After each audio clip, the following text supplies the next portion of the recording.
girls. Today we're going to be reading one of my favourite books, Room on the Broom. And can you guess what I'm dressed up as? That's right, a witch. Room on the Broom. Whoop. Let's have a look. The witch had a cat and a very tall hat and long ginger hair which she wore in a plait. How the cat purred and how the witch grinned as they sat on the broomstick and flew through the wind. And how the witch wailed and how the cat spat when the wind blew so wildly it blew off her hat. Let's have a look. Down, cried the witch, and they flew to the ground. They searched for the hat, but no hat could be found. Then out of the bushes, on thundering paws, there bounded a dog with the hat in his jaws. He dropped it politely, then eagerly said, as the witch pulled the hat firmly down on her head, I am a dog as keen as can be. Is there room on the broom for a dog like me? Yes, cried the witch, and the dog clambered on. The witch tapped the broomstick and whoosh, they were gone. Over the fields and the forests they flew. The dog wagged his tail and the stormy wind blew. The witch laughed aloud and held onto her hat, but away blew the bow from her long ginger plait. Down, cried the witch, and they flew to the ground. They searched for the bow, but no bow could be found.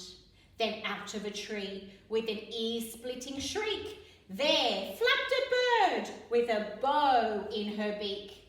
She dropped it politely and bent her head low, then said, as the witch tied the plait in her bow, I am a bird as green as can be. Is there room on the broom for a bird like me? Yes, cried the witch. So the bird fluttered on. The witch tapped the broomstick and whoosh, they were gone.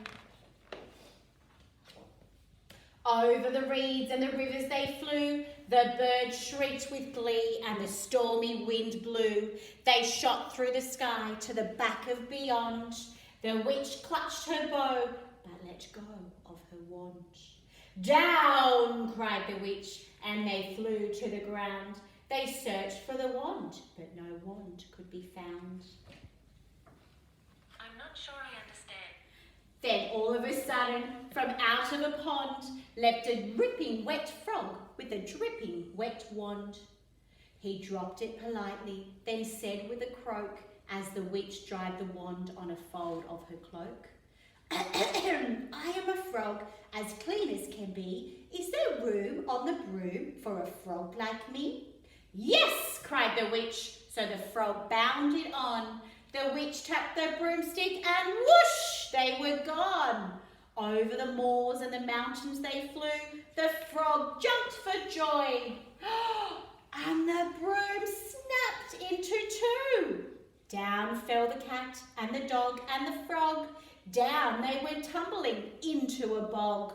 The witch's half broomstick flew into a cloud, and the witch heard a roar that was scary and loud. Oh my goodness gracious me. I am a dragon as mean as can be, and I'm planning to have witch and chips for my tea. No, cried the witch, flying higher and higher. The dragon blew after her, breathing out fire. Help, cried the witch, flying down to the ground. She looked all around, but no help could be found. The dragon drew nearer and, licking his lips, said, maybe this once I'll have witch without chips. But as he planned to begin on his feast, from out of a ditch rose a horrible beast.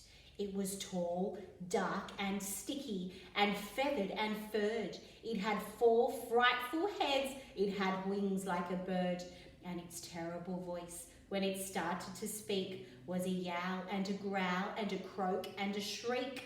It dripped and it squelched as it strode from the ditch, and it said to the dragon, "Buzz off, that's my witch." The dragon drew back and he started to shake. "I'm sorry," he spluttered. "I made a mistake. It's nice to have met you, but now I must fly." And he spread out his wings and he was off through the sky. Then down flew the bird, and down jumped the frog. Down climbed the cat, and "Phew," said the dog. "And thank you, oh thank you," the grateful witch cried. "Without you, I'd be in the dragon's inside." Then she filled up her cauldron and said with a grin, "Find something, everyone, throw something in." So the frog found a lily, the cat found a cone, the bird found a twig, and the dog found a bone. They threw them all in, and the witch stirred them well, and while she was stirring, she muttered a spell. "Iggity, ziggity, zaggity, zoom!" Then out rose a truly magnificent broom, with seats for the witch and the cat and the dog, a nest for the bird and a shower for the frog. "Yes," cried the witch, and they all clambered on. The witch tapped the broomstick and whoosh, they were gone. An amazing story.